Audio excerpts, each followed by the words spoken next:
کبیر ماما زما دپاره داسې و لکه یو خپل سکه ماما دومره راباندې ګران و راباندې خوږ و یو خوږ سړی و کبیر ماما چې کوم دی په پښتو نوم باندې مین او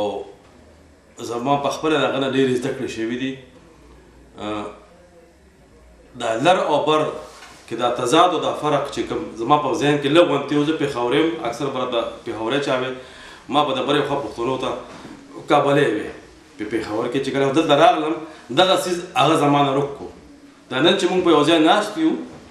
او زما په ذهن کې هېڅ فرق نه راځي چې دلته راسره د برې خوا ورور ناست دی او دل خوا د کوزې خوا ورور ناست دی دا مې ذهن کې نه راځي ما لپاره دواړه یو شی دی